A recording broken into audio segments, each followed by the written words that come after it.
Son las 12:31 en Bogotá. Es hora de continuar en el mundo ahora de France 24. Soy Valentina Torres Sánchez. Acompáñenme a revisar los hechos que son noticia este lunes. En Sudán, los paramilitares de las Fuerzas de Apoyo Rápido anunciaron operaciones de rastreo a gran escala para eliminar los remanentes del ejército sudanés en el Fasher, el último bastión de las tropas regulares en Darfur. Naciones Unidas denunció ejecuciones sumarias y alertó de una nueva posible escalada. El huracán Melissa avanza hacia Jamaica con categoría 5, la máxima de la escala. La isla espera un impacto catastrófico en las próximas horas. En Cuba, 650.000 personas están en alerta, mientras que en su paso por Haití y República Dominicana dejó al menos 4 fallecidos. Continúan las reacciones tras el triunfo del oficialismo en las legislativas de medio mandato en Argentina. Donald Trump aseguró que Javier Milei está haciendo un excelente trabajo, al tiempo que el líder de La Libertad Avanza agradeció al republicano y a su secretario del Tesoro por lo que llamó inquebrantable apoyo. En directo a hoy nos trasladamos a Turquía, que en estos días es sede de las negociaciones para un alto el fuego entre el gobierno talibán de Afganistán y Pakistán, después de 3 semanas de hostilidades fronterizas que dejan decenas de muertos. Nuestro corresponsal Adrián Rocha nos amplía enseguida desde Estambul.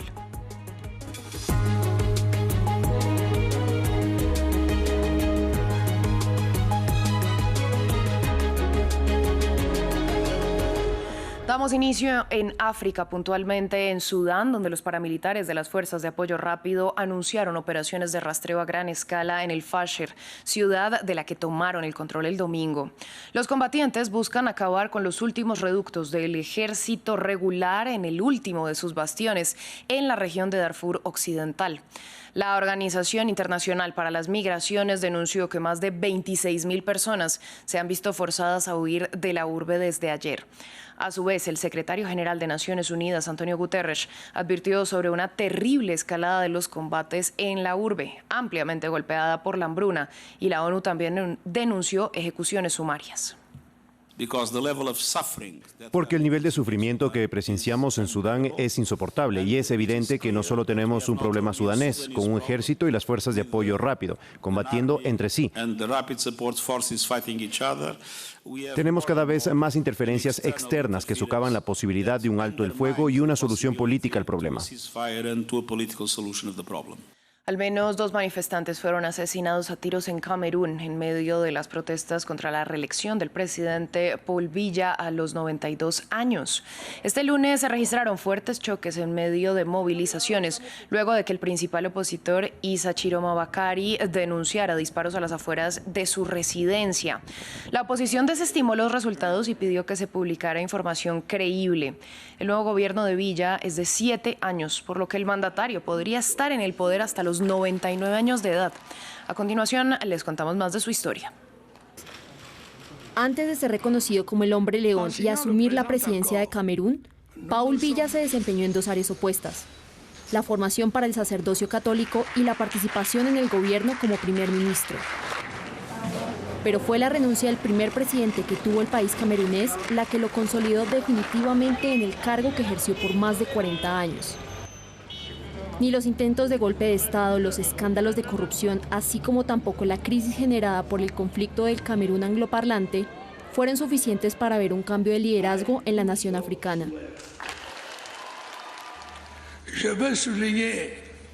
Quiero subrayar que he tenido muy en cuenta las frustraciones y aspiraciones de la inmensa mayoría de nuestros compatriotas de las regiones noroeste y suroeste.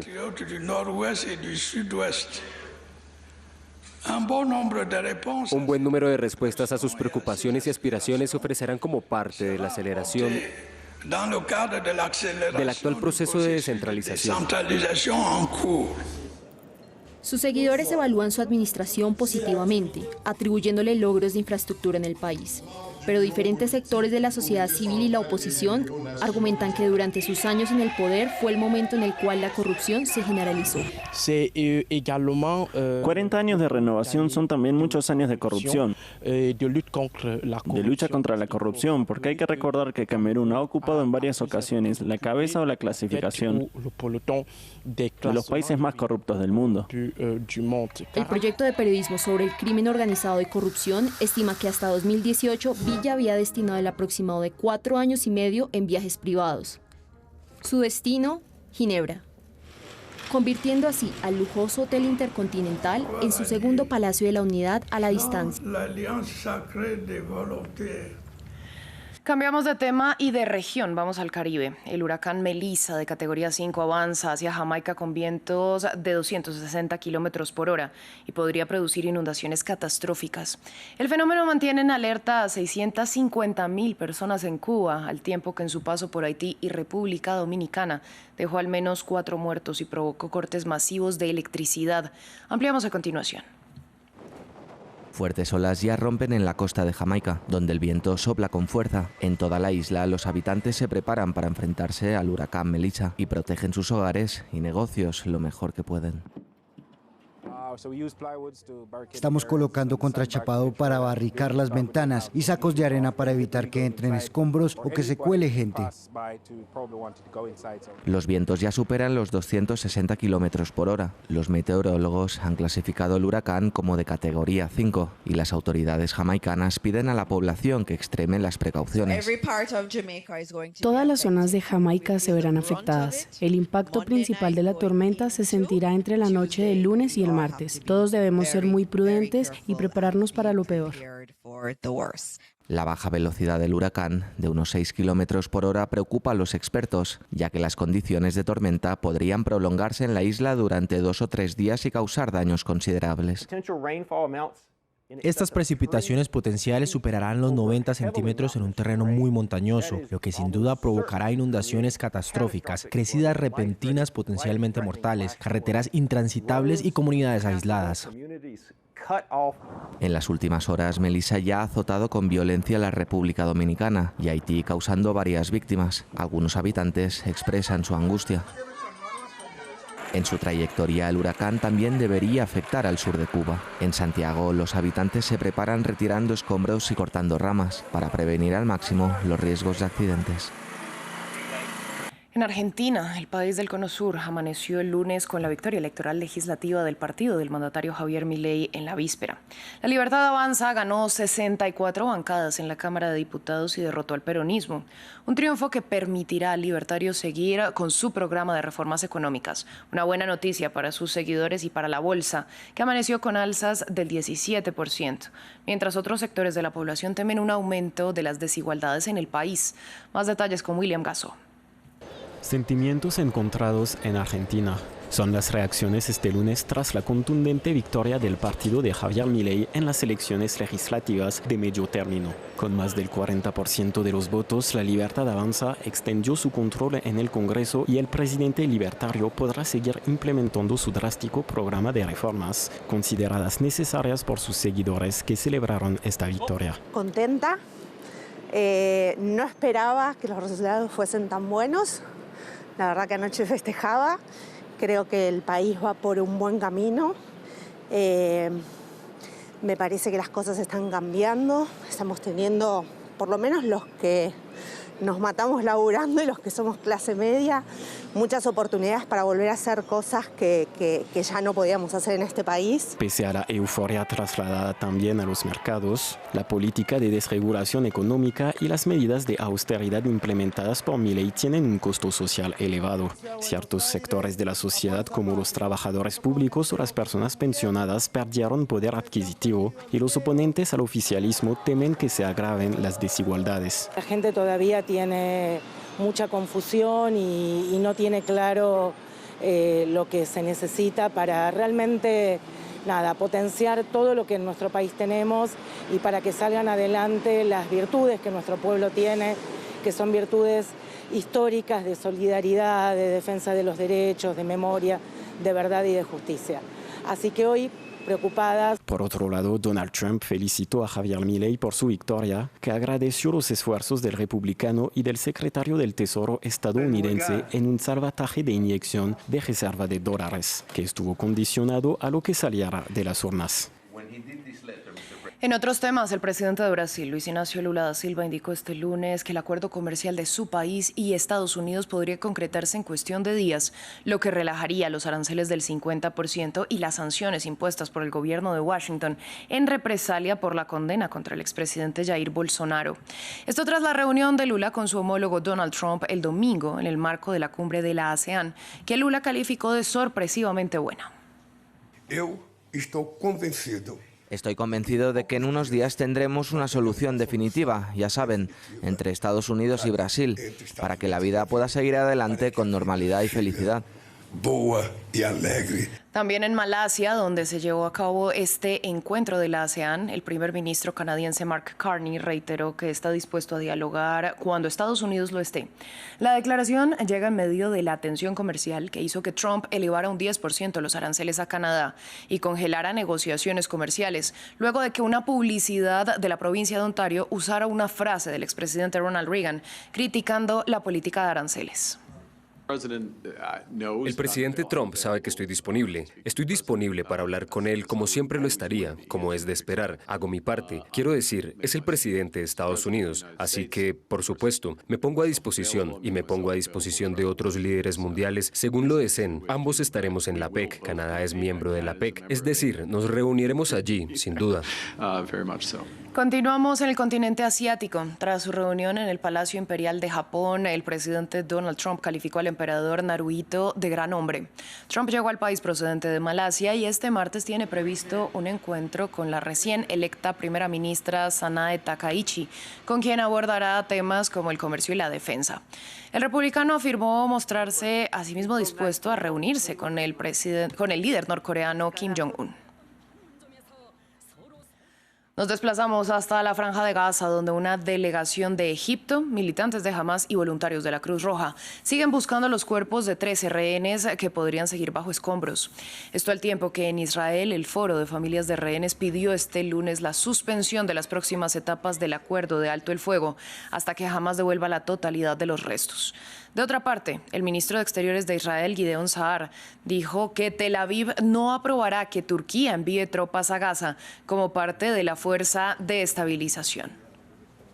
Desafortunadamente y principalmente durante los últimos 2 años, pero incluso antes, Turquía, liderada por Erdogan, lideró una estrategia hostil contra Israel, que incluyó no solo declaraciones hostiles, sino también medidas diplomáticas y económicas. Por lo tanto, no es razonable que permitamos que sus fuerzas armadas entren en la Franja de Gaza y no lo aceptaremos. Y se lo dijimos a nuestros amigos estadounidenses.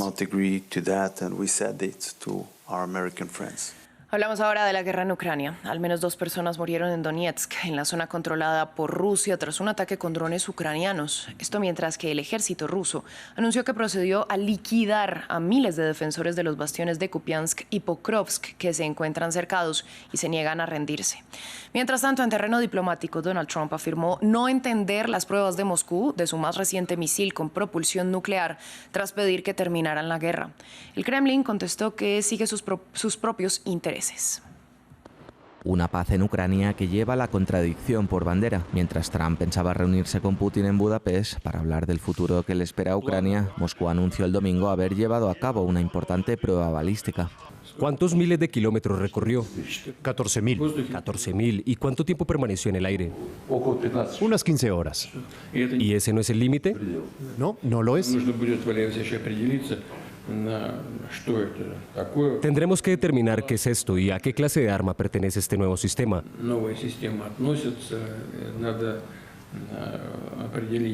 Necesitamos determinar a sus posibles usos y comenzar a preparar la infraestructura para desplegar este arma en nuestras Fuerzas Armadas.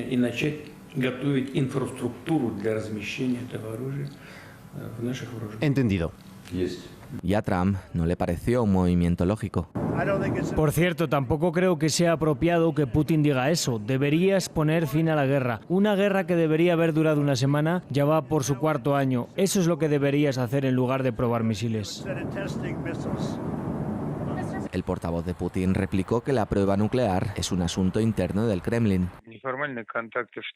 A pesar de nuestra total apertura al diálogo con Estados Unidos, Rusia y su presidente se guían por sus propios intereses nacionales. Siempre ha sido así, es así y seguirá siendo así. Un mensaje de Putin tan visual como emocional. El mundo entero sabe que puede divisar el denominado misil Burevestnik a las puertas de su casa, mientras Putin busca sentarse a una futurible mesa de negociación con los deberes hechos. Continuamos con Directo A. Hoy en Directo A vamos a Estambul, donde Pakistán y Afganistán han estado durante los últimos 3 días negociando un alto el fuego, tras 3 semanas de combates en la frontera entre ambos países, que han causado varias decenas de muertos. En Estambul conectamos con nuestro corresponsal Adrià Rocha. Adrià, buenas tardes. Empiezo preguntándole qué se sabe de estas negociaciones que tenían que terminar hoy. Buenas tardes. Pues de momento se sabe que, según han asegurado medios afganos, se han llegado a algún tipo de acuerdo que será publicado a horas antes o minutos antes de la medianoche de este lunes, cuando termine esta segunda ronda de negociación entre el gobierno talibán de Afganistán, recordemos, en el gobierno en Kabul desde hace 4 años, y el gobierno de Pakistán. Para poner un poco en contexto este conflicto, los combates entre los dos países empezaron hace justo 3 semanas, cuando Pakistán bombardeó un líder talibán pakistaní dentro de la capital afgana, en Kabul. Eso provocó una respuesta de los talibanes y desde entonces hasta semana pasada ha habido combates muy intensos en la zona fronteriza, recordemos, de unos 1.500 kilómetros que separa Afganistán y Pakistán, una zona de muy difícil acceso, desde donde hasta hace poco había gran parte del comercio internacional de Afganistán, un país casi sitiado internacionalmente y sin apenas amigos ni aliados en el extranjero. Estos combates terminaron hace justo una semana con un acuerdo de alto el fuego temporal conseguido con la mediación primero de Turquía y sobre todo con Qatar en Doha.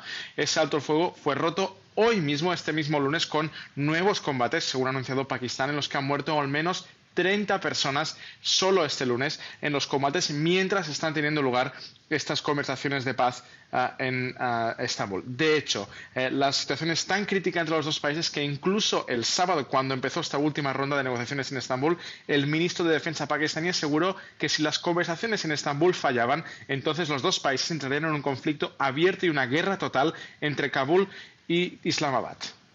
Bueno, siguiendo con la diplomacia internacional, Turquía tenía que ser uno de los países que aportase soldados para garantizar la seguridad de la Franja de Gaza, pero Israel rechazó la presencia turca en el territorio palestino. ¿De dónde viene esta negativa de Israel si tenemos en cuenta que es un país, Turquía es un país que ha tenido excelentes relaciones históricas, los dos han tenido excelentes relaciones históricas? Pues viene sobre todo de varios factores, uno de los cuales lo comentabais hace poco en los informativos, y es la constante retórica del presidente turco Recep Tayyip Erdogan en contra del primer ministro israelí Benjamin Netanyahu y de hecho todo el gobierno de Israel. Erdogan ha estado durante los últimos 2 años de invasión israelí contra la Franja de Gaza, asegurando que Israel es un estado genocida, que Netanyahu era incluso peor que Hitler, y ha llegado el presidente turco a asegurar que espera que el destino y el futuro de Netanyahu sea el mismo que el que tuvo Adolf Hitler al término de la Segunda Guerra Mundial. Pero hay mucho más allá, aparte de la retórica de Erdogan. Turquía ha roto todo lazo comercial con Israel. Recordemos que Israel era el país de Oriente Medio, a pesar de la retórica y grandes disputas entre presidentes y primer ministro, que tenía más vínculos económicos con Turquía, y de hecho todo este vínculo comercial y económico ha sido roto, exceptuando el petróleo israelí que le llega a Israel a través de las costas turcas proveniendo de Azerbaiyán, el gran aliado tanto de Turquía como de Qatar en el mar Caspio. Además, también hay la pugna que los dos países tienen ahora mismo para conseguir el favor de los Estados Unidos y del presidente estadounidense Donald Trump en Siria. Recordemos que Siria, en la actualidad, después de casi un año después de la guerra civil de 13 años y del liderazgo de Bashar al-Assad, ha entrado en una nueva etapa de post-conflicto en el que el gobierno actual de Damasco es el aliado principal de Turquía en la región y ha sido constantemente atacado por un Israel que ha estado, de hecho, atacando a todos sus vecinos durante esos 2 últimos años de conflicto en Gaza. Israel ha intentado presionar e insistir a Estados Unidos de que no consiga y no cree una administración dentro de Damasco que sea potente, que tenga el control de todo el país, algo contrario precisamente a lo que está haciendo Turquía, que busca influenciar a Estados Unidos para que le ayude a Turquía y al presidente turco Recep Tayyip Erdogan a conseguir una Siria que sea reconstruida y que tenga en el gobierno de Damasco una figura fuerte que pueda, de hecho, contrarrestar la influencia de los kurdos del este del país. Por lo tanto, aparte de la pugna y la dialéctica que tienen tanto Netanyahu como Erdogan sobre la cuestión palestina, Israel y Turquía ahora mismo pugnan no solo dentro de Cisjordania y de la Franja de Gaza, sino también en todo Oriente Próximo. Pues Adrià, a usted muchas gracias por esta ampliación. Nosotros continuamos con nuestro reportaje del día. Mientras en Francia se debate la ley sobre la muerte asistida médicamente, en algunos estados de Estados Unidos como California ya se ha aprobado. Se implementó hace 10 años, pero las cosas no cambiaron de la noche a la mañana. Después de que se aprobara la ley, la comunidad médica tardó en adaptarse y aceptar estas nuevas prácticas, que ahora permiten a unos cientos de pacientes al año morir con dignidad. Pierrick Laurent y Wassim Cornet de France 24 nos traen este reportaje.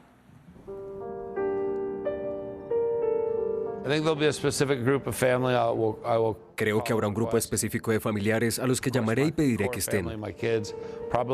Estaré afuera, en una de mis mecedoras. Voy a mirar el océano mientras todo sucede. Tad Meyers habla de su muerte inminente con una calma sorprendente.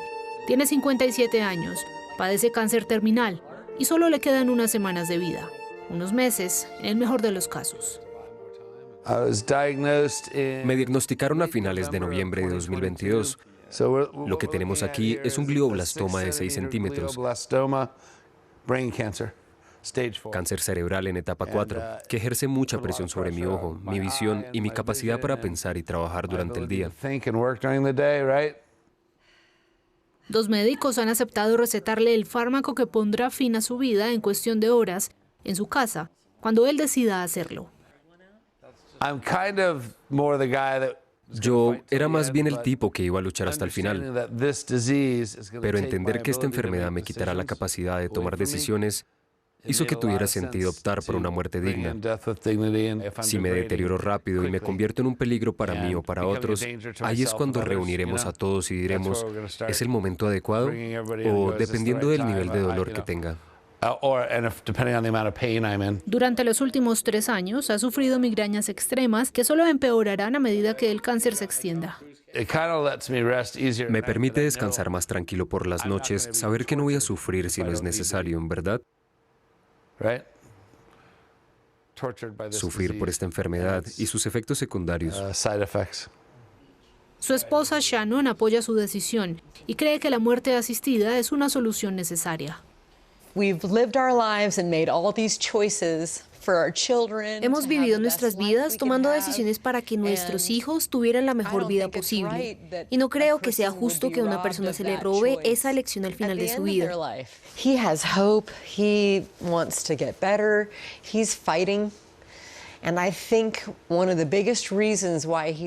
Él tiene esperanza, quiere mejorar, está luchando y creo que una de las principales razones por las que puede hacerlo es porque no tiene miedo. Y esta opción disponible para él es lo que mitiga ese miedo. La muerte asistida para pacientes con enfermedades terminales es legal en California desde hace 10 años. La ley se aprobó tras un caso que atrajo gran atención. Brittany Maynard, quien también tenía cáncer cerebral. Estas fotos son del primer año de nuestra relación. En 2014, Brittany, de 29 años, y su esposo se vieron obligados a viajar al vecino estado de Oregon para acceder a una opción para poner fin a su vida. Brittany decidió que debía hablar. Ayudar a personas que nunca conocería, pero que podrían encontrarse en su misma situación y quizá no tengan los medios para mudarse a otro estado. Cuando ella murió, había 4 estados con esta ley. Ahora son 12 y eso es un éxito. En cada estado en el que ha trabajado, conocen la historia de Brittany, la recuerdan. Desde la muerte de su esposa, Dan ha trabajado para promover leyes similares en otros estados. En California, donde la ley era solo temporal, Dan abogó recientemente por renovar este derecho a morir con dignidad, rechazando las críticas de quienes temen consecuencias imprevistas. Si se aprueba esta ley, no aumentará el número de personas que mueren, simplemente se reducirá el número de personas que sufren. Y una vez que se apruebe esta ley, se darán cuenta de que, ¿sabes qué? El mundo sigue girando. Todo sigue funcionando. La ley, las salvaguardias, las protecciones que existen funcionan. En 2023, 884 californianos eligieron la opción de fin de vida. Apenas el 0,3% de las muertes totales ese año, pero tomó años para que los médicos aceptaran la práctica y aún pueden invocar una cláusula de conciencia. El doctor Ryan Spiegel fue uno de los primeros en recetar el fármaco. Con el tiempo se convirtió en un firme defensor de la ley. Muchos médicos se sienten incómodos con la idea de recetar un medicamento para ayudar a alguien a morir, hasta que tienen un paciente o un ser querido que pasa por esto. He visto muchas personas pasar de no lo apoyo o no sé cómo me siento al respecto a Dios mío, esta es una gran opción que debería estar disponible para todos. Nunca he visto a alguien ir en la dirección opuesta. Pero según una encuesta publicada el año pasado, solo una cuarta parte de los californianos conoce esta opción de fin de vida, y eso impacta en la desigualdad en la atención médica. Si esperamos a que los pacientes lo mencionen, estamos seleccionando quién lo va a plantear y, por tanto, quién lo va a obtener. Las personas acostumbradas a ser más asertivas y conseguir lo que quieren son las que lo mencionarán. Y esas son personas bien educadas. California es uno de los 12 estados de Estados Unidos que permiten la muerte asistida. Casi 10 años después de su aprobación, la ley fue finalmente convertida en permanente por el Congreso estatal. Así cerramos este bloque, hacemos una breve pausa y volvemos en minutos.